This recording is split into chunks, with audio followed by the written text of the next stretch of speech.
जिस दिन प्रेसिडेंट का इलेक्शन हुआ और ये तय हो गया कि ये इंसान प्रेसिडेंट बनने वाला है, क्या उस दिन से, इलेक्शन के डेट से 5 साल होगा? ये हो गया दूसरा ऑप्शन। तीसरा ऑप्शन, जिस दिन उसने शपथ ली कि मैं प्रेसिडेंट बनते हुए ये सारे काम करूंगा, all this will be my responsibility as I become the president of India, तो जिस दिन वो शपथ लेगा, ओथ लेगा, उस दिन से। ये हो गया option 3। And option 4 is the day he enters upon his office. Enters upon his office का मतलब, देखो ये पॉलिटी का टर्म है। एंटर्स मतलब ऐसा नहीं कि दरवाजा खुला अंदर गया तो ही enters upon the office. It does not mean that. It means कि जिस दिन से उसने प्रेसिडेंट का रिस्पॉन्सिबिलिटी निभाना स्टार्ट किया, that is the day it is called as he enters upon the office of president. So the 4 options are, again I am repeating, first is from the day the previous president exits. ठीक है? From the day the election happens. From the day he takes the oath for the president's office. And from the day when he enters upon the president's office. ठीक है? The answer is fourth वाला, the day he enters the president's office. Fourth वाला option है, शपथ वाला नहीं है। Many people think कि जिस दिन उसने शपथ ले लिया उस दिन से वो प्रेसिडेंट बन गया। ऐसा नहीं होता, ठीक है ना? और ऐसा किसी भी ऑफिस का नहीं होता, ठीक है? ना तो प्राइम मिनिस्टर का होता है, ना तो प्रेसिडेंट का होता है, ना तो चीफ जस्टिस ऑफ इंडिया का होता है, किसी का नहीं होता। शपथ ग्रहण पहले होती है, फिर कुछ फॉर्मेलिटीज होते हैं, उनको करने के बाद एक सर्टेन डे पे they enter their office. From that day the 5 year begins. समझ में आ रही बात? So the question will not be कि टर्म कितने साल का है, द क्वेश्चन विल बी कि ये 5 साल कहां से कंप्यूट होगा। So it will be calculated from the day he enters upon his office. Clear ये बात? तो ये देखो पहला ही सेंटेंस में लिखा है, president holds office for a term of 5 years from the day of entering the office. I hope I am clear.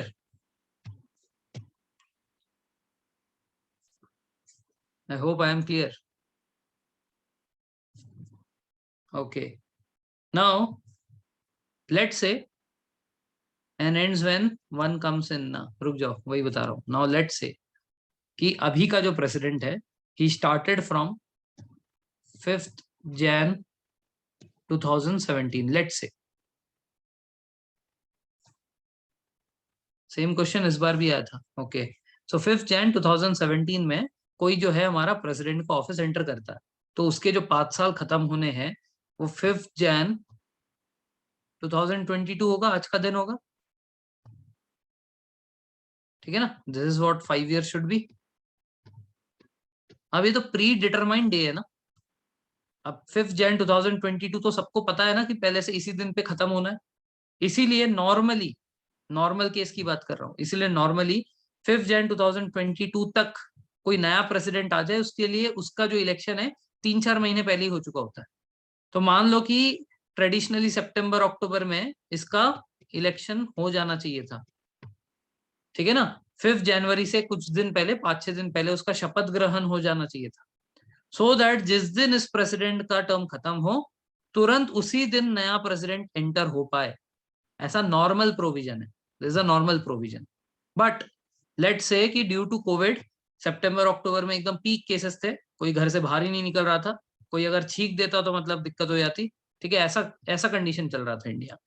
So because of this सितंबर अक्टूबर में इलेक्शन हो ही नहीं पाया, ठीक है ना? गवर्नमेंट करवा ही नहीं पाई इलेक्शन, ठीक है? अब ये दिन तो अपने को पता है कि 5 जनवरी 2022 पे इसका खत्म हो रहा है, बट इस दिन तक भी इलेक्शन नहीं हो पाया। For some reason election could not happen even till 5 January 2022।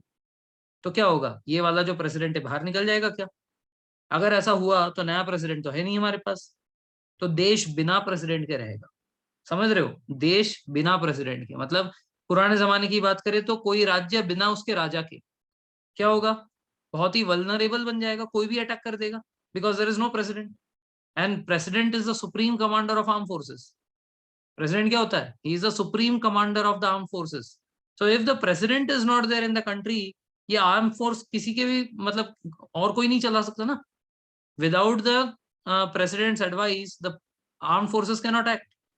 सो कोई भी बाजू से आके अटैक करके चले जाएगा, टप्पू मार के चले जाएगा, प्रेसिडेंट नहीं रहेगा तो ऐसा ताकि ना हो, इसीलिए ये प्रोविजन है कि due to any kind of unforeseen reasons, if the presidential election does not happen and the previous president terms gets over, then still he is going to continue until the next one joins in. अरे बात समझ में? तो जब तक अगला president नहीं आ जाता तब तक प्रीवियस वाला कंटिन्यू करता रहेगा, लेकिन ये बहुत ही रेयर केसेस में होते हैं, अननेचुरल सिचुएशंस में होता है। अब तक जरूरत भी नहीं पड़ी है इनफैक्ट हमें, ठीक है, अब तक ऐसा हुआ भी नहीं है, बट प्रोविजन है, क्योंकि अपना देश जो है वो बिना राजा के नहीं रह सकता, बिना प्रेसिडेंट के नहीं रह सकता, वल्नरेबल हो जाएगा, कोई भी अटैक कर देगा। तो because of that we have this provision कि अगर मान लेते कि नहीं हो पा रहे इलेक्शंस, तो the previous one is going to continue until the next one comes in. But normally ऐसा नहीं होता है, नॉर्मली उसके डेट से पहले ही इलेक्शन करवा कर जिस दिन उसको निकलना है उस दिन नया वाला प्रेसिडेंट एंटर करता है। This is a normal provision. क्या ये बात क्लियर है?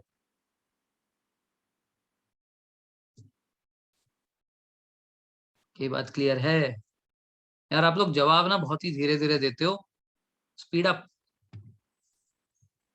ठीक है, सो हमने अभी पहला पॉइंट डिस्कस कर लिया। Second point, president can hold office beyond his term of 5 years until his successor assumes office, but this comes with a asterisk mark. There is not a normal situation.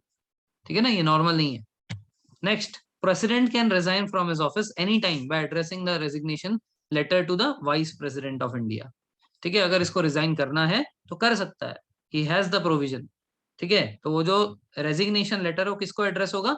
Vice president को। ये भी सवाल पूछा जाता है, भले ही आपको लगे अरे क्या सर एकदम चिल्लर क्वेश्चन है, बट वहां पे जब ऑप्शंस होंगे ना तो आप फिर वहां पे कंफ्यूज हो जाओगे।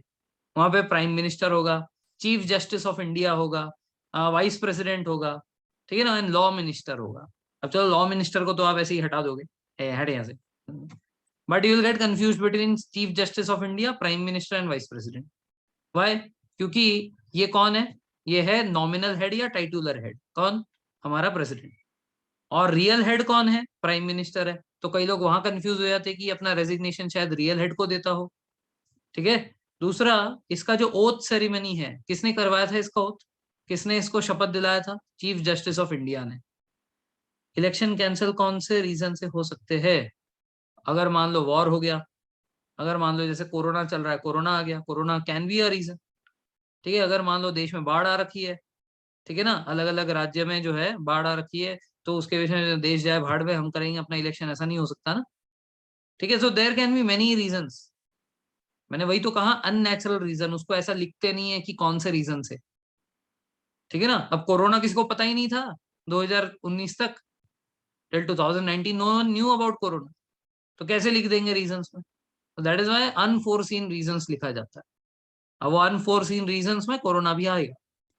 ठीक है ना, so what I was saying, हाँ मैं ये कह रहा था कि कंफ्यूजन होता है कि ये रेजिग्नेशन लेटर देना किसको है।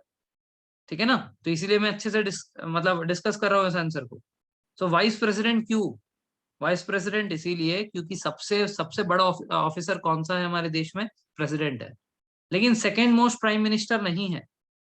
The second most in the importance list of the officers in India, vice president आते हैं। फर्स्ट प्रेसिडेंट है, सेकेंड वाइस प्रेसिडेंट है। ठीक है ना, chief justice of India 7th number पे आते हैं। He is a 7th important person in India. हरी बात समझ में? तो क्या है कि प्रेसिडेंट वाइस प्रेसिडेंट को देता है, वाइस प्रेसिडेंट प्रेसिडेंट को देता है। रुक जा भाई, रुक जा, आर्टिकल 56 पे है। सारे इफ्स एंड बट्स करते रहेंगे ना, आर्टिकल 56 में ही पूरी चैप्टर खत्म कर देंगे। रुक जा अभी। What are we studying? We are studying about the term of office of president. ठीक है ना, रुक जा, एक्सपायर हो गए तो क्या होगा देखेंगे। तो president holds the office for a term of 5 years from the date of entering the office. ठीक है, president can hold the office beyond the term of 5 year until the next successor assumes. President can resign from his office at any time by addressing the resignation letter to the vice president. ये हो गया हमारा article 56 खत्म। Any doubt in 56?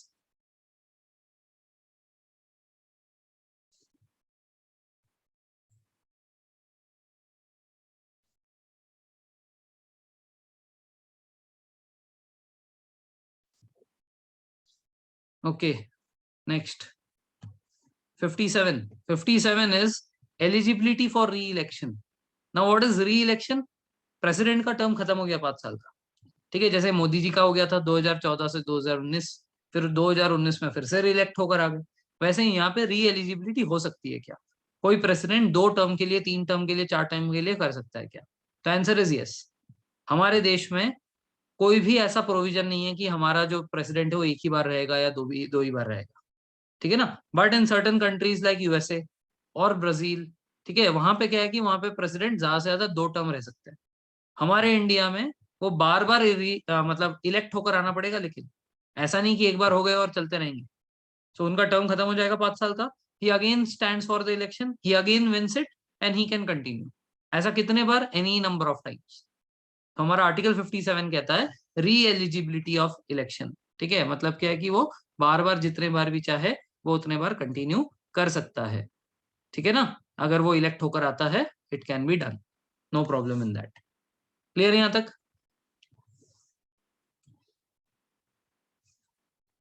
Clear है यहां तक?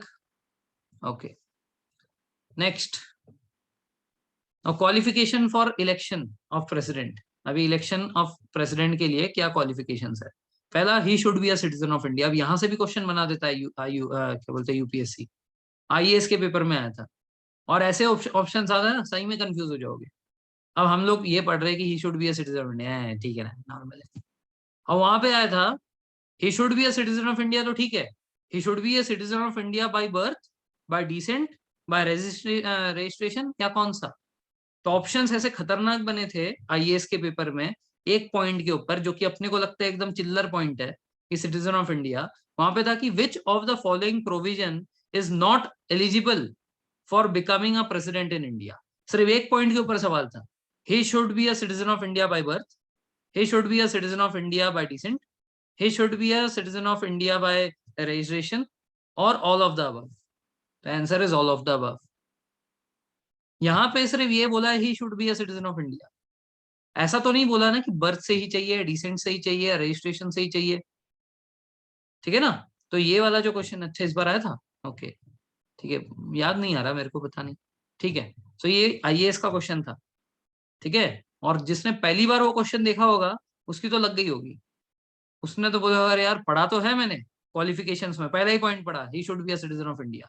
और उस टाइम पे वो याद नहीं आता है वो सिटीजन ऑफ इंडिया कौन से तरफ से चाहिए, ठीक है ना। So he can be a citizen of India by any means, any method, चाहे वो रजिस्ट्रेशन हो, बर्थ हो, डिसेंट हो, कुछ भी हो, नेचुरलाइजेशन भी चलेगा इनफैक्ट, ठीक है, नेचुरलाइजेशन भी चलेगा कि कोई इंसान इंडिया में आकर 11 साल रह गया, 1 साल वेट किया, उसके बाद उसको सिटीजनशिप मिल गई, ही इज अ सिटीजन ना now, as he is a citizen he is eligible. Second condition is he should have completed 35 years of age, 35 का एज उसका कंप्लीट हो जाना चाहिए। Third, he should be qualified for election as a member of Lok Sabha, very very very very important point. Why? Because prime minister के उसमें qualification ये है कि he should be qualified to become member of either house of parliament, Lok Sabha या राज्यसभा दोनों में कोई भी चलेगा। किसके लिए? प्राइम मिनिस्टर के लिए। बट प्रेसिडेंट के लिए he should be qualified to become a member of Lok Sabha only, Rajya Sabha नहीं। उसी तरह वाइस प्रेसिडेंट के उसमें आता है he should be qualified to become a member of Rajya Sabha. President के उसमें आता है he should be able to become a member of either house of parliament, दोनों में से किसी में भी अगर वो मेंबर बन सकता है तो वो प्राइम मिनिस्टर के लिए खड़ा हो सकता है। हरी बात समझ में? सो दिस पॉइंट्स एक एक मतलब बारीकी से आते हैं यूपीएससी में। हरी बात समझ में? So he should be qualified for election as a member of Lok Sabha only. Third point, Lok Sabha में मेंबर बनने के लायक होना चाहिए, राज्यसभा से कोई मतलब नहीं है, राज्यसभा में नहीं भी हो रहा होगा, he is not able to become a member of Rajya Sabha, fine, no problem, ठीक है ना। वो लोकसभा का मेंबर होने के लायक होना चाहिए, दैट्स ऑल, ठीक है। he should not hold any office of profit under the union government or state government. Now ये सारे technical terms है, he should not hold any office of profit, what does it mean? He should not be employable with union government or state government, वो employee नहीं होना चाहिए कहीं का, किधर का, स्टेट गवर्नमेंट का भी नहीं या सेंट्रल गवर्नमेंट का भी नहीं, या तो कोई पब्लिक सर्विस यूटिलिटीज पीएसयूज में भी नहीं। पीएसयूज मतलब एलआईसी हो गया, है ना, ओएनजीसी हो गया, ये सारे जैसे जो गवर्नमेंट से रिलेटेड कंपनीज है, एचएएल हो गया, ये सारे कंपनीज में भी नहीं। Anywhere the fund is coming directly from government, he should not be employ of that place, simple. So he should not hold any office of profit under union government or state government or any public authority, किसी भी government service में नहीं होना चाहिए। Similarly, he should also not be a governor of any state or a member of union or state government. ना तो कहीं पे काम करना चाहिए, ना तो कहीं का गवर्नर या मिनिस्टर होना चाहिए। अब ये वाला जो कंडीशन है ना, ये कंडीशन को भी थोड़ा सा इलैबोरेट करो और ध्यान से सुनना। जिस दिन इलेक्शन हो रहा है उस दिन क्या ये श्योर है कि वो प्रेसिडेंट बनने वाला है? नहीं। तो मान लेते हैं वो बहुत अच्छे जॉब पे है कहीं पे, is doing a very good job, आराम से उसको 20 लाख पर मंथ मिलता है। अब वो इंसान 35 से ऊपर है, इंडियन है, ठीक है, is qualified, so he wants to come and stand for the election of president. तो क्या वहां पे वो इस्तीफा देके आएगा क्या? नहीं ना, क्योंकि कल को क्या भरोसा अगर वो इलेक्शन हार गया, प्रेसिडेंट नहीं बना तो। So at the time of election it is not necessary कि वो इन सारे पोजिशंस पे ना रहे। अगर वो कहीं का मिनिस्टर है तो मिनिस्टर रह सकता है, कहीं पे गवर्नमेंट जॉब कर रहा है तो गवर्नमेंट जॉब कर सकता है। एक बार वो इलेक्ट हो गया, उसके बाद जिस दिन वो अपने ऑफिस में एंटर करेगा, बिफोर एंटरिंग द ऑफिस उसको इस्तीफा देकर आना पड़ेगा। शपथ ग्रहण के टाइम पे भी जरूरत नहीं है। It is not required that during the time of oath taking also he is not a part of those organisations और not a part of ministry of anything. अरे बात समझ में? But before entering the office he should have given his resignation. जो भी पद पे हो, वो कहीं पे जॉब कर रहा था उधर दे दे, कहीं पे मिनिस्टर था उधर दे दे। क्लियर ये पॉइंट?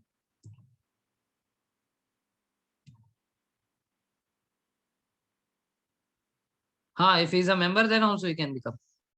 ठीक है, वहां भी इस्तीफा देना पड़ेगा उसको। ठीक है, before entering the office, before entering the office. ठीक है, during the time of election वो आ सकता है। ठीक है, next, should not be governor of an, हो गया वो। Every candidate is to make a security deposit of 15,000। ठीक है, ये है ना, ये है नॉन सीरियस कैंडिडेट्स को वहां पे आने से रोकने के लिए। कल को तो कोई भी इंसान जो कि 35 क्रॉस कर रहा है, इंडियन है, ठीक है, वो उठकर चले जाएगा मेरे को भी प्रेसिडेंट बनने का है। कोई जानता नहीं है उसको, उसका नेबर तक नहीं जानता वो कौन है, और वो प्रेसिडेंट ऑफ इंडिया बनने जा रहा है, कौन कौन वोट करेगा उसको? इसीलिए ये वाला प्रोविजन डाला है। ठीक है, कि जो भी एक बार इलेक्शन में खड़ा होना चाहेगा प्रेसिडेंट के, उसको 15,000 रुपए आरबीआई के पास जमा रखने पड़ेंगे। अगर उसको 1/6 ऑफ वोट भी नहीं मिला, ठीक है, टोटल में उसको जाकर अगर 1/6 वोट भी नहीं मिला, तो उसके वो 15,000 रुपए ले लिए जाएंगे। It will B 45। ठीक है, तो फिर क्या है कि वो 15,000 जो उसने डाल रखे थे वहां पे सिक्योरिटी डिपॉजिट, वो उसको रिफंड नहीं होंगे। इन केस उसको 1/6 से वोट से ज्यादा मिला, तो 15,000 उसको वापस कर दिए जाएंगे कि भाई ठीक है, तुम प्रेसिडेंट नहीं बने कोई बात नहीं, but you have got more than 1/6% of vote. ठीक है, 1/6 वोट से ज्यादा मिल गया आपको तो आपको पैसे वापस हो जाएंगे। अदरवाइज आपके वो 15,000 ले लिए जाएंगे, सरकार में चले जाएगा वो। इससे क्या है कि कोई भी नॉन सीरियस कैंडिडेट वहां पे इलेक्शन में खड़ा होने नहीं जाएगा। ठीक है ना? देखो आजकल तो ये मीम मटेरियल बना है, कितनी सच्चाई है इसमें कोई वो नहीं पता। मैं 3-4 साल से देख रहा हूँ, जब भी इलेक्शन होता है एक ऐसा न्यूज आता है कि so and so person stood for the election, and after the election when the result were declared the person was crying. Why? Because he got only one vote, and that was his own vote, and he has 12 members in the family, not even his family members voted for him. ये देखा है आप लोगों ने? I have seen it every every election में, किसी का एक फोटो डाल देते हैं और बोलते हैं कि इस इंसान का है। ठीक है, सो ये कुछ वैसा केस है। he has gone there for the election and he has only secured one vote out of that। ठीक है, वो उसका खुद का वोट। ठीक है, तो उसको उस केस में 15,000 वापस नहीं होंगे। he will not get back his 15,000 rupees। ठीक है, तो एटलीस्ट 1/6 वोट उसको सिक्योर करना पड़ेगा, वरना उसका वो पैसा चले जाएगा। ठीक है, आप बोलोगे बहुत कम पैसा है, 15,000 में क्या है? अरे 15,000 भी आप मतलब आपको पता है आपको कोई वोट नहीं करेगा, आप डालोगे क्या 15,000? हाँ, रो रहा था कि उसके फैमिली ने भी वोट नहीं किया। पता है इससे क्या पता चलता है? कि आप लोग इंस्टाग्राम फेसबुक बहुत ज्यादा चलाते हो। ठीक है, बंद करो, पढ़ाई करो चुपचाप।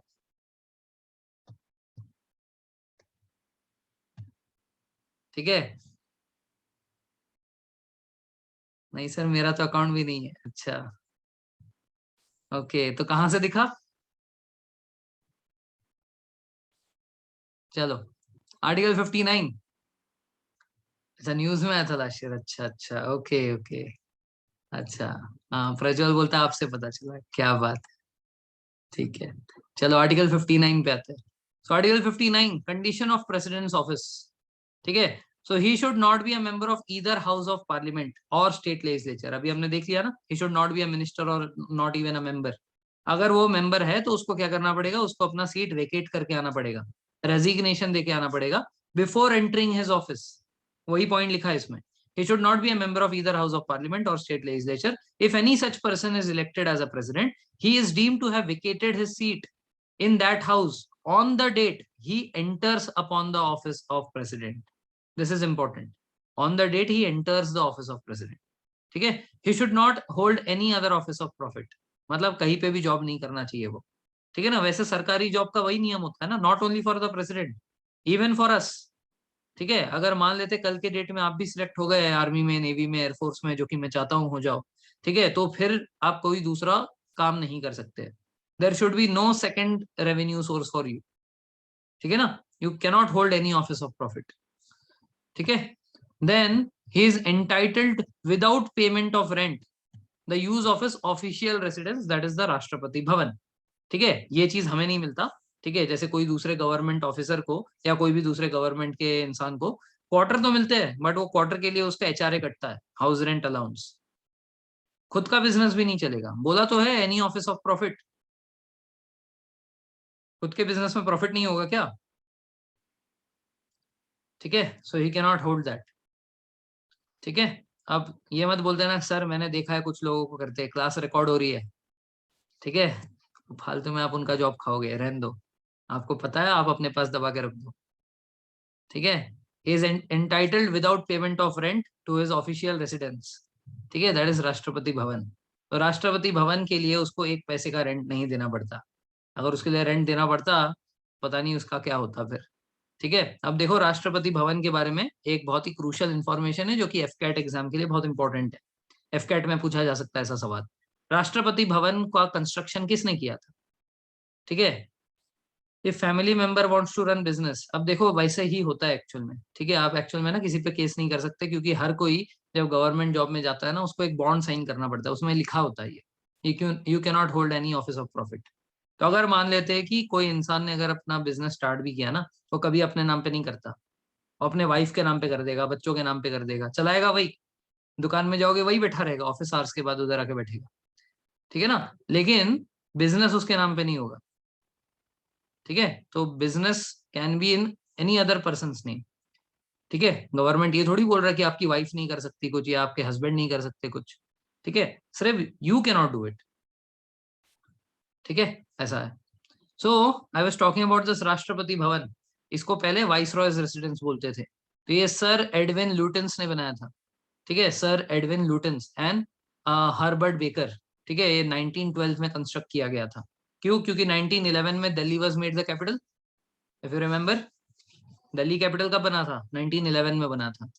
राइट. तो 1911 में जब दिल्ली कैपिटल बना था, तो वहां पे वाइस रॉय को रहने के लिए राष्ट्रपति भवन बनाया गया. ठीक है. तो sir Edwin Lutyens and Herbert Baker in 1912 had constructed Rashtrapati Bhavan. ठीक है ना. ये जो है ये एफकैट के लिए बहुत ही इंपॉर्टेंट वो है, क्या बोलते हैं, इंफॉर्मेशन है. नोट करके रखना इसको दिमाग में. ठीक है. He is entitled to such emoluments, allowances and privileges as may be determined by the parliament of India. ठीक है. तो जो पार्लियामेंट ऑफ इंडिया है वो लोग इसका सब सैलरी, अलाउंस, प्रिविलेज जो भी मिलेगा इसको सब डिसाइड करेगा.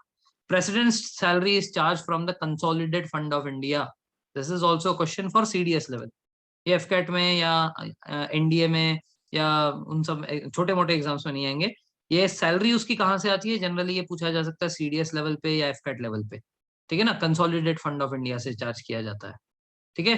President salary is taxable. ये कुछ दिन पहले इसके ऊपर जो है बवाल खड़ा हुआ था. ये प्रेसिडेंट कहीं पे गए थे जहां पे वो जाकर बताते हैं कि प्रेसिडेंट की सैलरी 2.5 लाख है, ये 5 लाख है. लेकिन लोगों को ये नहीं पता कि 2.5 लाख का वो टैक्स देते हैं.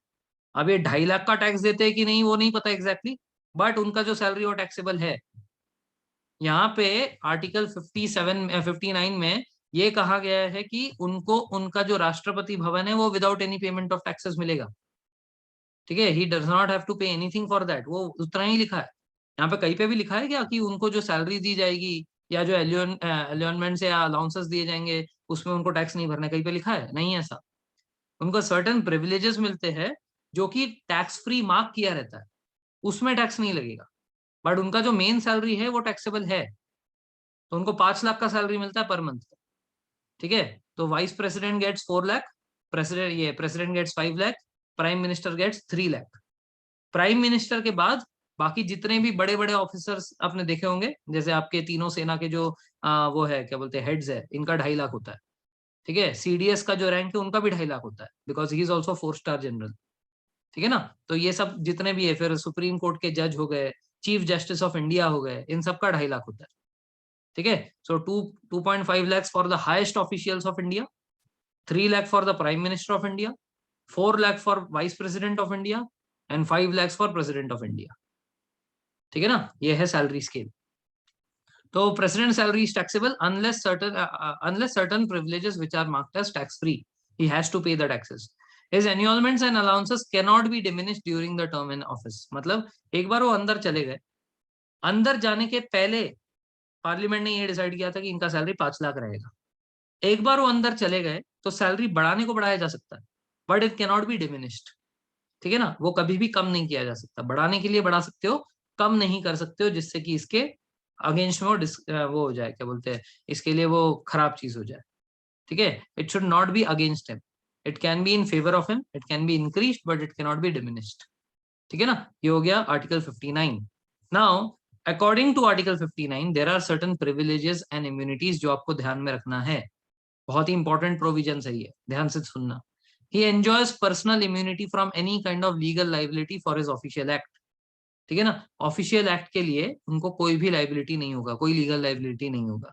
ठीक है, ऑफिशियल एक्ट का मतलब क्या, जैसे कि अगर आप किसी का मर्डर करते हो, ठीक है, तो ऑब्वियसली बात है कि वो आपके लिए क्रिमिनल ऑफेंस है ना, आपको पकड़ के लेकर जाएगी।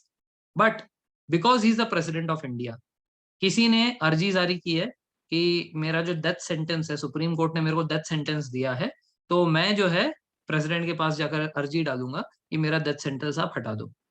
तो यह प्रेसिडेंट के हाथ में है कि वो उस अर्जी को स्वीकारता है या नकारता है। अगर प्रेसिडेंट ने नकार दिया, if he rejects the plea for mercy, then what will happen, उसको मार दिया जाएगा, उसको फांसी में लटका देंगे। अब ऑफिशियली किसने कहा कि इसको फांसी दे दो, प्रेसिडेंट ने ही तो कहा। प्रेसिडेंट के हाथ में तो ये था कि वो मर्सी दे सकता था, but he rejected the mercy and told to be hanged. उसने उसको हैंग करने के लिए बोला। अब नॉर्मली हैंग करने बोला मतलब जान ले ली ना उसकी। तो क्योंकि उसने किसी की जान ली है, क्या उसके ऊपर कोई चार्जेस लगने वाले नहीं, बिकॉज वो उसके हाथ में था, उसके दायरे में था। सिमिलरली पुलिस के पास बंदूक होती है। ठीक है, अब क्रिमिनल भाग रहा है, एनकाउंटर करने की जरूरत है। ठीक है, क्रिमिनल ने फायर बैक किया है, ऐसा कुछ केस हुआ है जिसकी वजह से पुलिस को भी फायर करना पड़ा, और उससे जो क्रिमिनल है वो मर गया। तो बेसिकली हुआ तो मर्डर ही एक तरीके से। बट क्या इसके लिए पुलिस को सजा होगी, नहीं होगी। इसको बोलते हैं immunity from legal liability for official acts, not personal acts, official acts. ठीक है ना, सिमिलरली हमारे आर्मी वाले कितने लोगों को मारते होंगे। ठीक है ना, बॉर्डर पे कितने लोगों को मारना पड़ता होगा। कुछ हमारे खुद के लोग होते होंगे, कुछ हमारे पड़ोसी देश के होते होंगे। ठीक है ना, कुछ हमारे ऐसे भी तो लोग होते हैं ना जो मतलब धोखाधड़ी करते हैं देश के साथ, तो उन उन भगोड़ों को भी मारना पड़ता है कई बार। ठीक है, so because of that if we are killing such kind of person because of our official duty, तो क्या हमारे ऊपर कोई लाइबिलिटी होगी, क्या हमें कोई सजा होगी, नहीं होगी। तो सेम ये प्रेसिडेंट के पास भी ये इम्यूनिटी है। ठीक है, immunity from legal liability for his official acts. During his term in office he is immune from any kind of criminal proceedings. इनको कभी भी कोई अरेस्ट नहीं कर सकता, even in respect to personal acts also. ठीक है, even in respect to his personal acts also, इसके पर्सनल एक्ट के लिए भी इसको कभी भी कानूनन सजा नहीं हो सकती, इनको कोई अरेस्ट नहीं कर सकता, कोई इंप्रिजन नहीं कर सकता। ठीक है ना, क्योंकि ये सबसे ऊपर है, कानून के ऊपर है ये। ठीक है, कॉन्स्टिट्यूशन के ऊपर नहीं है बट कानून के ऊपर है। ठीक है, he is not above the constitution but he is above the कानून, ही इज अबव द क्या बोलते हैं legal things of India, because of which even for his personal act he cannot be sentence to any kind of arrest और imprisonment. तो इनके लिए इनके ऊपर कोई क्रिमिनल प्रोसीडिंग्स नहीं हो सकती। तो पूछे सर किसी ने मर्डर कर दिया तो भी नहीं हो सकती, नहीं कर सकते अरेस्ट। क्या सर ये गलत बात है, हाँ है। लेकिन इसके लिए क्या होगा, ऑब्वियसली बात है, अगर मान लेते कि उसने मर्डर किया है तो फिर क्या होगा, इम्पीचमेंट कर देंगे। इम्पीचमेंट करके उसको नॉर्मल सिटीजन ऑफ इंडिया बना देंगे। नॉर्मल सिटीजन बनाने के बाद फिर उसको जो है हाँ पोजीशन से हटा देंगे, फिर नॉर्मल सिटीजन बनने के बाद उसके ऊपर क्रिमिनल प्रोसीडिंग्स होगी। हरी बात समझ में। But as he is the president of India, कभी सुना है राजा को कटघरे में बंद कर दिया, हो सकता है ऐसा, नहीं हो सकता है। ठीक है, so that cannot be done. So similarly president cannot be imprisoned. He will be impeached if he does something wrong, and then जो भी legal procedure है वो होगा. ठीक है? So president cannot be arrested nor imprisoned even for his personal acts. ठीक है? However, after giving 2 months notice, civil proceedings can be initiated against him for his personal acts. ठीक है? 2 मंथ का नोटिस देकर सिविल प्रोसीडिंग किए जा सकते हैं. सिविल प्रोसीडिंग में क्या आता है? देखो, डिवोर्स का मामला भी एक्चुअल में सिविल प्रोसीडिंग ही है. नाउ लेट्स से कि उनके पर्सनल लाइफ में उनका अपने बीवी के साथ झगड़ा हो गया. नाउ उनकी बीवी जो है वो कोई उनके ऊपर केस कर देती है, केस नहीं करती है, वो फाइल कर देती है कि मेरे को डिवोर्स चाहिए. तो कौन से कोर्ट में होता है? वो सिविल कोर्ट में होता है. तो basically that is a civil proceeding. ठीक है ना? अब इससे तो कोई नहीं मना कर सकता ना. तो this can not be stopped. Because of that 2 महीने का उनको नोटिस देना पड़ेगा. 2 महीने के बाद, मतलब 2 महीने के नोटिस में पर्सनल एक्ट्स के लिए उनके ऊपर सिविल प्रोसीडिंग्स हो सकती है. इसका एक और एग्जांपल ऐसा होगा, कई बार ऐसा होता है कि प्रॉपर्टी को लेकर झगड़ा रहता है भाई भाई के बीच में, है ना? कई बार होता है कि घर का बंटवारा हुआ है, फिर उसमें जो है प्रॉपर्टी को लेकर कुछ इश्यूज है, तो this is also civil proceeding. ऐसे चीजें किए जा सकते हैं. ठीक है ना? पर्सनल एक्ट्स के लिए सिविल प्रोसीडिंग्स उनके ऊपर 2 महीने के नोटिस देकर हो सकते हैं. क्लियर है? So this are the immunities and privileges that the president's enjoy. ठीक है? According to article 59. Any doubts anyone? किसी को कोई doubt?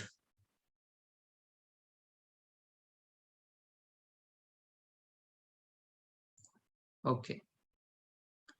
Next, article 60, oath and affirmation by president. ये सबसे फालतू है, याद रखने की ज्यादा जरूरत नहीं है. सिर्फ आर्टिकल 60 ये याद रखना कि article 60 is oath and affirmation by president. ठीक है? अब क्या ओथ ले रहा है इसमें? देखो, ही फेथफुली एग्जीक्यूट हिज ऑफिस. ठीक है? He will preserve and protect and defend the constitution. ये सारी चीजें इंपॉर्टेंट नहीं है. क्या इंपॉर्टेंट है? ये इंपॉर्टेंट है कि इनका जो ओथ है इनको कौन दिलाता है? चीफ जस्टिस ऑफ इंडिया दिलाता है. Similarly chief justice of India को ओथ कौन दिलाता है? प्रेसिडेंट ऑफ इंडिया दिलाता है. ठीक है? मतलब मैं भगवान की शक्ल लेके बोलो मेरे पीछे, तो ये जो बोलो मेरे पीछे वाला काम है कौन करता है? Chief justice of India. He administers the oath to the office of president. ये याद रखना बस. ठीक है ना? इसमें ये इंपॉर्टेंट है और कुछ इंपॉर्टेंट नहीं है. Next is procedure for impeachment of president. अगर प्रेसिडेंट को हटाना है तो उसके लिए इम्पीचमेंट प्रोसेस क्या है? तो ये हमने यूएस के कॉन्स्टिट्यूशन से लिया है. We have taken the process of impeachment of president from US. ठीक है ना? So procedure for impeachment has been taken from US constitution. Indian president can be, क्या बोलते हैं, Indian president can be impeach only on the grounds of violation of the constitution. ठीक है? Constitution के violation के केस में उनका impeachment किया जा सकता है. अब गजब की बात यह है कि हमारे कॉन्स्टिट्यूशन में इसका मीनिंग नहीं दिया है कि इम्पीचमेंट ऑफ, ये क्या बोलते हैं, वायोलेशन ऑफ कॉन्स्टिट्यूशन का क्या मतलब है. This is not there in the, क्या बोलते हैं, कॉन्स्टिट्यूशन. ठीक है? कौन से बेसिस पे निकाल सकते हैं? Violation of constitution. Now what do you mean by violation of constitution? Don't know. Why? Because it is not there in the constitution. तो क्या होगा? कुछ नहीं होगा. आज तक कभी हुआ ही नहीं है, इसलिए इम्पीचमेंट. ठीक है? No president has been impeached in the history of India so far. ठीक है? तो अगर लेट्स से कि इन्होंने किसी का मर्डर कर दिया, let's say hypothetical situation, what will happen? Now it will be considered as violation of constitution and it will be marked by supreme court in that way. Why? Because supreme court के पास अधिकार है ना कि constitution में जो चीजें नहीं भी लिखी है उसका फाइनल इंटरप्रिटेशन कौन करेगा? सुप्रीम कोर्ट करेगा. अब सुप्रीम कोर्ट में केस जाएगा कि यार प्रेसिडेंट ने देखो एक इंसान को मार दिया. अब सुप्रीम कोर्ट इधर ना फंडामेंटल राइट लेकर आएगा. ठीक है? फंडामेंटल राइट आर्टिकल नंबर 21 था, राइट टू लीव.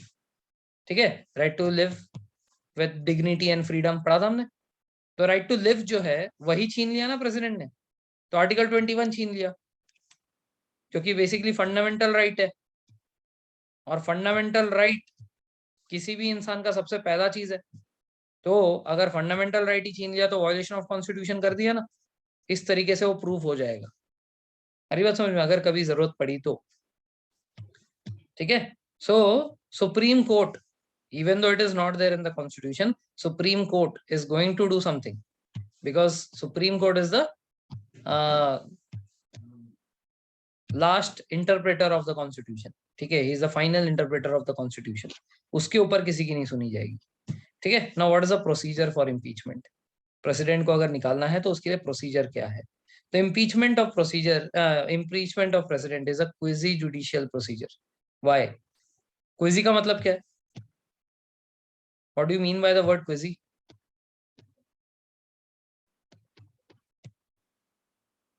बताया था एक बार पहले, क्विजी का मतलब क्या है?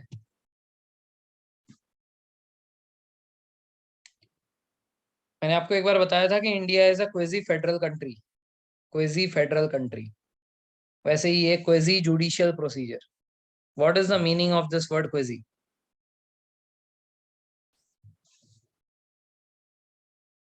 Time taking? बिल्कुल नहीं। ऑलमोस्ट 50-50 बोल सकते हो, काइंड ऑफ 50-50।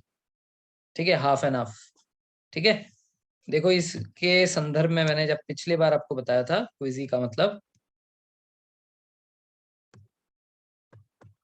तो तब मैंने कहा था कि India is a Quizzy federal country. Now, what is quasi-federal country? Basically, any country can be considered in two parts. One is unitary, other is federal. Unitary is having very rigid structure. इनका जो constitution है बदल नहीं सकता। Federal में generally flexible structure होता है। Unit में central government is very powerful.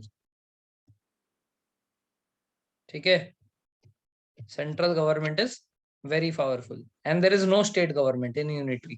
कोई स्टेट गवर्नमेंट होता ही नहीं है, जैसे चाइना। ठीक है, China is a unitary country, वहां पे कोई स्टेट गवर्नमेंट नहीं होता है। ठीक है, where federal is a union of states. In fact यहाँ पे सेंटर और स्टेट इक्वली पावरफुल होते हैं। ठीक है, तो फुल फेडरल कंट्री का एग्जांपल है यूएसए। यहाँ पे हर एक स्टेट अंदर, जो यूएसए के अंदर हर एक स्टेट है, शिकागो हो गया, फ्लोरिडा हो गया, ठीक है, जितने भी आपने नाम सुने हैं, they are equally powerful as their own country. किसी दिन अगर वो बोलेंगे कि हमें यूएस का पार्ट नहीं रहना है, ठीक है, तो they can leave their country का यूनियन। ठीक है, यूनाइटेड स्टेट्स ऑफ अमेरिका है ना, so in that United States all the states had agreed to come together. अगर वो बोलते कि मैं नहीं आऊंगा तो कोई जबरदस्ती नहीं कर सकता था। तो वहां पे सेंटर जितना पावरफुल है, स्टेट भी उतना ही पावरफुल है। तो क्या हमारे कंट्री में ऐसा है? नहीं है। तो हम लोग एक फेडरल कंट्री जैसे है, बट यहाँ पे हमारे पास सेंटर स्टेट में इक्वल पावर नहीं है। तो यहाँ पे फेडरल वाला ये है कि स्टेट होंगे, बट यहाँ पे यूनिटरी का होगा कि सेंट्रल गवर्नमेंट पावरफुल है। तो इसीलिए हम लोग क्या है कि क्वेजी फेडरल कंट्री है। We are having many of the things like federal, but some part is coming from the unitary also. That is why we are quasi federal.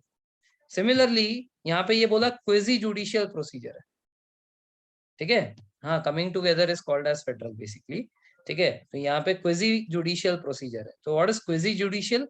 Normally अगर किसी के ऊपर कोई भी, किसी ने कुछ क्राइम किया है, तो उसकी सुनवाई कहाँ की जाती है?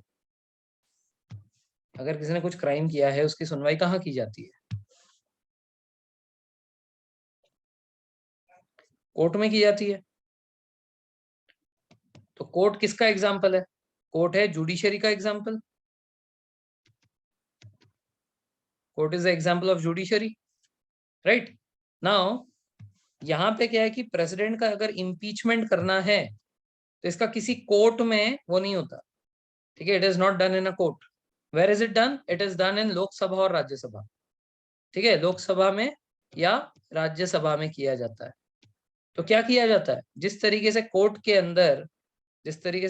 अंदर हम लोग गवाह पेश करते हैं, ठीक है, फिर अपने अपने तर्क सामने रखते हैं जज के सामने, उसी तरह यहाँ पे लोकसभा और राज्यसभा में भी जो भी आरोप लगाया गया है उसका इन्वेस्टिगेशन होता है। If the investigation points out कि हाँ इसने सही में कुछ किए हैं, जो भी चार्जेस लगाए गए वो सही है, then the impeachment process is done. ठीक है, now because it is following the same path like the judiciary does, but it is not taking place in a judiciary court. It is taking place inside the court, inside the house of parliament. Hence it is called as quasi judicial. Clear है? Clear है? Okay. Now the impeachment charges can be initiated by either house of the parliament. It can be initiated in either house of the parliament. What is the meaning of this? मैं बताता हूँ, अच्छे से सुनना इसको, ठीक है ना, अच्छे से इसको सुनना। ये है लोकसभा, ये है राज्यसभा, ठीक है।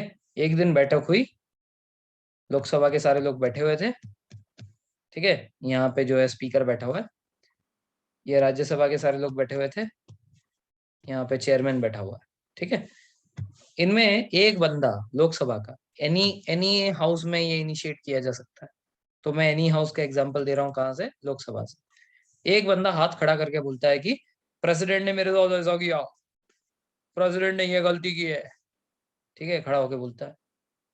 तो स्पीकर जो है ये सबसे पूछेगा, क्या आप लोग सब मानते हो कि प्रेसिडेंट ने कुछ किया है? हाँ हाँ हम भी मानते हैं, हाँ हम भी मानते हैं, हाँ हम भी मानते हैं। तो ये लोग तैयार हो गए।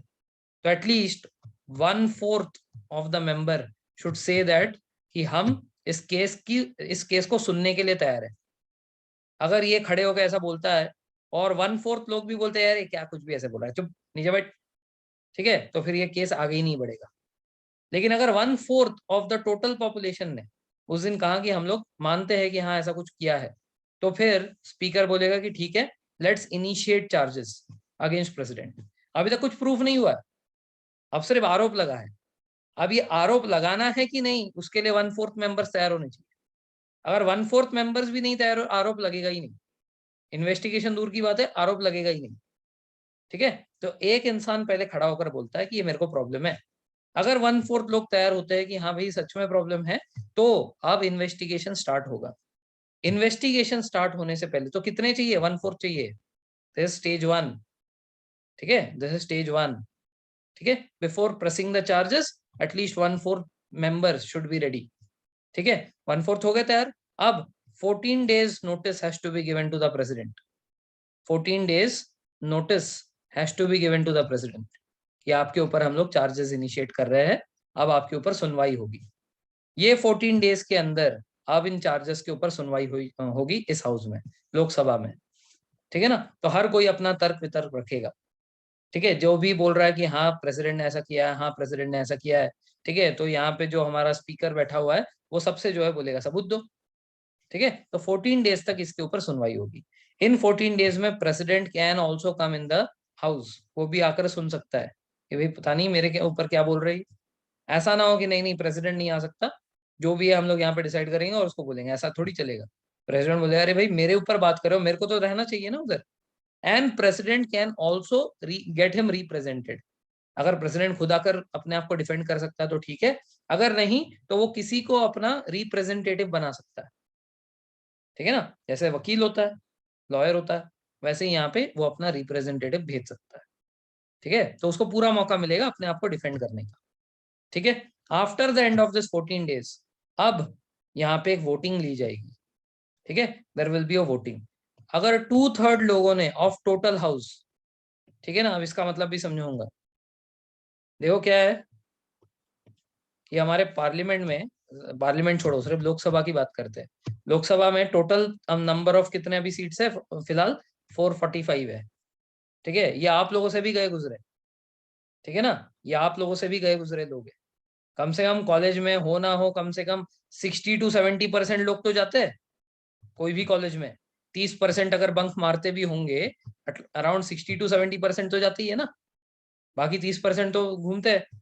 ये 60 to 70% में भी क्या है कि अगर लड़की आ गई तो उसके साथ 5 काउंट ऐसे ही बढ़ जाता है, ठीक है। If one girl is there, so 5 boys will be there for, तो every 1 girl 6 count increases, so because of that 60 to 70% achieve हो जाता है, ठीक है ना। बट ये लोग और गए गुजरे, यहाँ पे हार्डली लोग आते हैं,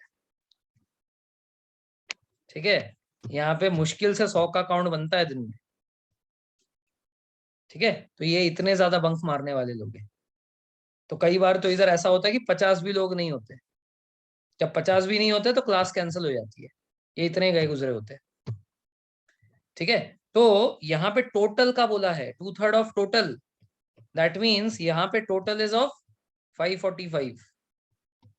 अगर 2/3 लोगों ने ये कहा कि आफ्टर 14 डेज इन्वेस्टिगेशन, 2/3 लोगों ने ये कहा कि वी फाइंड हिम गिल्टी,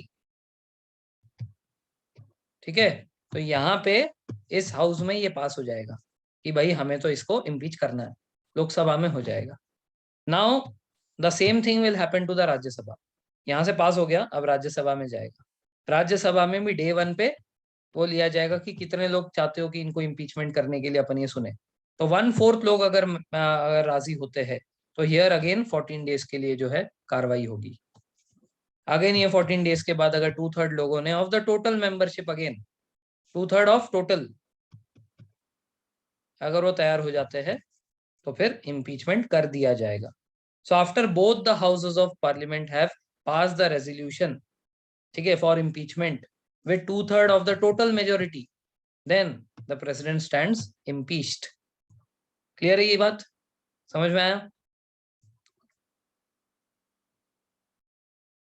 तो अभी मैंने लोकसभा में स्टार्ट किया, राज्यसभा में खत्म किया। उल्टा भी चलेगा, राज्यसभा में स्टार्ट हो फिर लोकसभा में आए, this can also be done, ऐसा भी चलेगा। I hope no issues here. 1/4 of, हाँ, राज्यसभा में 1/4 लोग वो करने चाहिए मेंबर्स। जैसे इसमें एक इंसान खड़े होकर बोला कि मेरे को इसको इम्पीच करवाना है, तो सबसे पूछा गया, अगर 1/4 लोग तैयार हो गए कि हाँ भाई हम लोग को सुनना चाहिए क्या बोल रहा है, वैलिड पॉइंट है इसके पास, तो then the initiation will happen. अगर राज्यसभा में जाने के बाद वहां पे भी ऐसे ही पूछा जाएगा कि भाई आप लोग इम्पीच करना चाहते हो क्या, अगर 1/4 लोग तैयार होते हैं तभी वो 14 डेज का पीरियड चालू होगा। अगर 1/4 तैयार नहीं होते तो राज्यसभा ने मना कर दिया कि नहीं करना हमें इम्पीच। अरे बात समझ में? 1/4 लोगों ने तैयार हो, मतलब 1/4 लोग तैयार हो गए, then the 14 days procedure will go on. अब पढ़ेंगे, देख लेना, ठीक है, will study this in English, you will get to know. ठीक है, so impeachment charges can be initiated in either house of the parliament. I hope it is clear. हाँ, second वाला हमेशा 2/3 होता है। This charges should be signed by 1/4 of the members. This charges should be signed by 1/4 of the members of the house that frame the charge. 14 days notice is given to the president. ठीक है? During this 14 days, the charges are investigated by the house. The president has the right to appear or be represented at such an investigation. उसमें आकर बैठ सकता है या अपने आप को रिप्रेजेंट करवा सकता है। After the investigation, impeachment resolution is passed if by 2/3 of the total membership of the house. ठीक है? Then it is sent to the other house for investigation. ठीक है? तो I hope you have understood the things. पहले initiate हुआ, फिर 1/4 members ने कहा कि हम इसको सुनना चाहते हैं, ठीक है, फिर 14 डेज का नोटिस भेजा गया, फिर 14 डेज के अंदर इसका इन्वेस्टिगेशन चला। इन्वेस्टिगेशन के टाइम पे प्रेसिडेंट यहाँ पे बैठ सका। टोटल टोटल, ठीक है, एवरीथिंग इज फॉर टोटल। ठीक है, फिर यहाँ पे जो है प्रेसिडेंट यहाँ पे 14 डेज आकर बैठा। ठीक है, फिर वो इन्वेस्टिगेशन खत्म होने के बाद 2/3 ऑफ टोटल मेंबरशिप लिया गया। अगर 2/3 से कम हुए तो फिर इम्पीचमेंट नहीं होगा, रेजोल्यूशन पास नहीं होगा। 2/3 से ज्यादा हुए तो हो जाएगा। अगर दूसरे हाउस ने रिजेक्ट कर दिया तो भी नहीं होगा। It has to be passed in both the houses. ठीक है, if the second house cancels it, second house ने बोला कि हमें नहीं करना इम्पीच, तो खत्म, नहीं होंगे इम्पीच। ठीक है, सो यहाँ पे देखो, the other house also follows the same procedure of investigation. That means पहले दिन वही 1/4, ठीक है, उसके बाद सेम सेम सेम प्रोसीजर होगा। If the other house also sustains the charges and passes the impeachment resolution by a majority of 2/3 of the total membership, then the president stands to be removed from his office from the date on which the resolution was so passed. ठीक है, अब देखो कौन से दिन से impeachment किया जाएगा। अब देखो, अगर आप सही से देखोगे तो पहले दिन क्या था, जिस दिन ये चार्जेस लगे थे किसी हाउस में, फिर 14 डेज का नोटिस दिया गया, फिर ये सुनवाई हुई खत्म, फिर दूसरे हाउस में गया, फिर 1/4 लिया, फिर 14 डेज हुए। तो मतलब समझ में आ रहा है?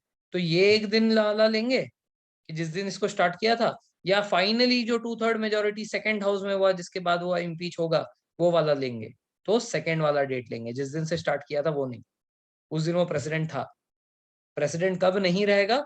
जिस दिन सेकंड हाउस ने भी 2/3 मेंबरशिप से इसको रेजोल्यूशन को पास कर दिया है, उस दिन से वो प्रेसिडेंट नहीं रहेगा। बात आ रही समझ में?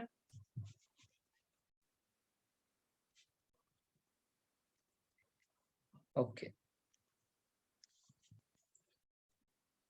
ठीक है, so no president has been impeach so far, ठीक है, अभी तक कोई भी प्रेसिडेंट इम्पीच नहीं हुआ है, ठीक है।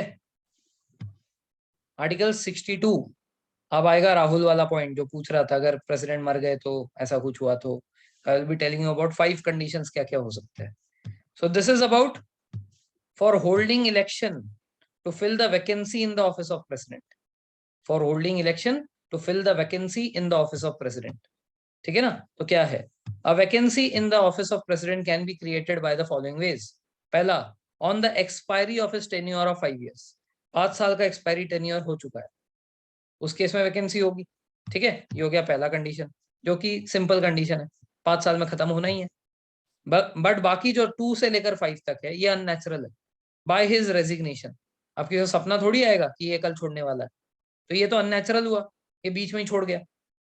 Bye removal by the process of impeachment, ये भी अननेचुरल है, पता थोड़ी था कि इसका इम्पीचमेंट होगा। बाय हिज डेथ, ये भी अननेचुरल है। और ही बिकम्स डिसक्वालिफाइड, अब इसका क्या रीजन है, इसके हजारों रीजन है। ही बिकम्स डिसक्वालिफाइड, जैसे कि मान लेते कि वो राष्ट्रपति भवन के इतने सारे फ्लोर्स है, ठीक है, तो किसी एक फ्लोर में चढ़ते चढ़ते पैर फिसल गया, वो गिर गया और सर के बल गिरा और सर पे चोट लग गई, ठीक है ना, और फिर वो पागल हो गया, तो ही बिकम्स डिसक्वालिफाइड। हरी बात समझ में। मान लेते कुछ ऐसा हो गया, कुछ एक्सीडेंट हो गया, वो कोमा में पहुंच गए, जिंदा है, ठीक है, he has not died but he is disqualified. मान लेते उनको कोई ऐसी बीमारी हो गई है, जैसे मान लो पैरालिसिस हो गया है, तो then he also becomes disqualified, काम ही नहीं कर सकते। आई बात समझ में। तो इसके हजारों रीजंस हो सकते हैं, ठीक है। He becomes disqualified to hold the office of, ठीक है, he has become disqualified to hold office, ठीक है ये। और एक और कंडीशन है, his election is declare to be void. Supreme court ने ये डिक्लेयर किया कि इसका जो इलेक्शन हुआ था ये चीटिंग से बना है, ये प्रेसिडेंट नहीं बनना चाहिए था, चीटिंग हुई है कुछ। सुप्रीम कोर्ट ने जो है इसके ऊपर पूरा जांच पड़ताल किया है। फाइनली 2 महीने बाद पता चला प्रेसिडेंट बनने के, कि ये 2 महीने बाद पता चल रहा है कि इसने जो है कोई धोखाधड़ी से इसने प्रेसिडेंटशिप हासिल की है। इस केस में सुप्रीम कोर्ट उसका जो प्रेसिडेंटशिप है उसको वॉइड डिक्लेयर कर देगा, ठीक है। So this are the conditions 2 से लेकर 5 तक विच आर अननेचुरल, ठीक है, जो कि पहले से कोई प्रेडिक्ट नहीं कर सकता। अब जैसे पहला वाला है कि इसका 10 ईयर खत्म होने वाला है 5 साल का, ये तो पहले से पता है कि इस डेट को खत्म होगा, तो इसके लिए क्या है कि हम लोग पहले ही तैयार होंगे, and before the expiry of this tenure will have the elections, ताकि ये जिस दिन निकले उस दिन दूसरा वाला तैयार है ऑफिस लेने के लिए। इन केस कोई दिक्कत आती है, जैसे हमने डिस्कस किया, और इलेक्शन टाइम पे नहीं हो पाए, तो he will continue to be staying as president until the next person comes in. That is case 1, ठीक है, ये है नेचुरल केस 1, ठीक है।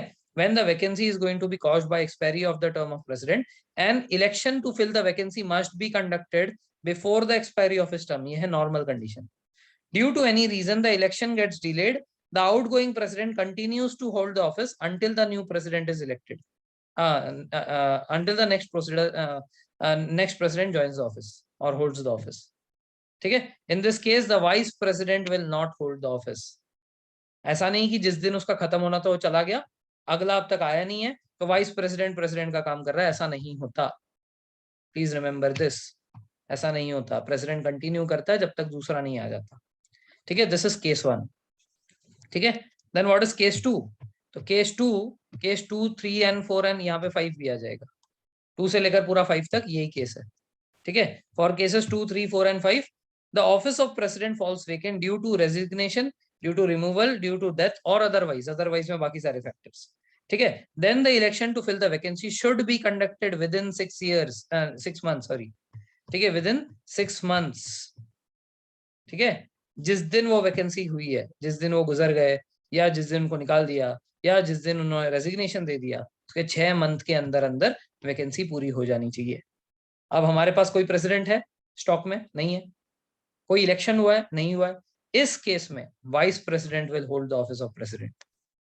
तो only in the cases 2 3 4 and 5 vice president is capable of holding the office of president for time being. तो कितने period तक मैक्सिमम रह सकते हैं? मैक्सिमम 6 months तक, उससे ऊपर नहीं। He cannot stay as the president of India for more than 6 months, ठीक है। एक ये कंडीशन में वाइस प्रेसिडेंट प्रेसिडेंट का काम कर सकता है। और दूसरा कंडीशन होता है कि लेट्स से कि प्रेसिडेंट बीमार है, ठीक है ना, बीमार है, उनकी कोई सर्जरी वगैरह करवानी है, so he is not available for, let's say, 10 days, 20 days, 30 days. For that time period also the vice president will act as a president. अगर बीमारी है, ऐसा कुछ है, या कभी ऑफिशियल ड्यूटी पे कभी दूसरे कंट्री में गया, प्रेसिडेंट छुट्टी पर हो, तो हाँ वही वही वही कह रहा हूँ कि प्रेसिडेंट कभी छुट्टी पे हो या कोई ऑफिशियल टूर पे हो, उस केस में वाइस प्रेसिडेंट प्रेसिडेंट का काम करते हैं। लेट्स से कि वाइस प्रेसिडेंट भी उस दिन बीमार है, दोनों ने साथ में चाइनीज खाया था, वही राष्ट्रपति भवन के सामने जो राजू चाइनीज है, उससे चाइनीज खाया था दोनों ने, तो दोनों का पेट खराब हो गया, तो दोनों नहीं है, तो फिर क्या होगा? तो chief justice of India is going to act as the president of India, ठीक है, फॉर टाइम बीइंग, ठीक है। So chief justice of India is going to hold the office. Let's say chief justice भी नहीं है, इसको भी बुलाया था, कोई केस डिस्कस कर रहे थे, इसने भी वही राजू चाइनीज खाया, देन द सीनियर मोस्ट जज ऑफ द सुप्रीम कोर्ट, ठीक है, देन द सीनियर मोस्ट जज of the supreme court will hold the office, ठीक है ना। तो इस तरीके से क्लियर है यहां तक? क्लियर है यहां तक? अब 63 से 69 तक वाइस प्रेसिडेंट के आर्टिकल्स है, ठीक है, 63 से 69 तक वाइस प्रेसिडेंट के आर्टिकल्स है, काफी हद तक आपको प्रेसिडेंट जैसे ही दिखेगा। सर ये चारों चाइनीज नहीं खाएंगे क्या? खा सकते हैं। एक वो डिवोर्स वाली सिविल प्रोसीडिंग रिपीट करना, मैं ये कह रहा था कि कोई भी, ये 59 में था ना, according to article 59 privileges and immunities में कोई भी क्रिमिनल प्रोसीडिंग्स नहीं हो सकती, इवन फॉर पर्सनल एक्ट्स, ठीक है ना, for personal act criminal proceedings नहीं हो सकती, बट पर्सनल एक्ट्स के तहत सिविल प्रोसीडिंग्स हो सकती है प्रेसिडेंट के खिलाफ। तो सिविल प्रोसीडिंग्स लाइक डिवोर्स हो गया, प्रॉपर्टी का झगड़ा हो गया भाई भाई के बीच में, ऐसे चीजों के लिए 2 महीने का नोटिस देकर इनके ऊपर सिविल प्रोसीडिंग्स लगाई जा सकती है। क्लियर है? कोई doubt? Okay, so we'll stop here today. Tomorrow we'll start with vice president.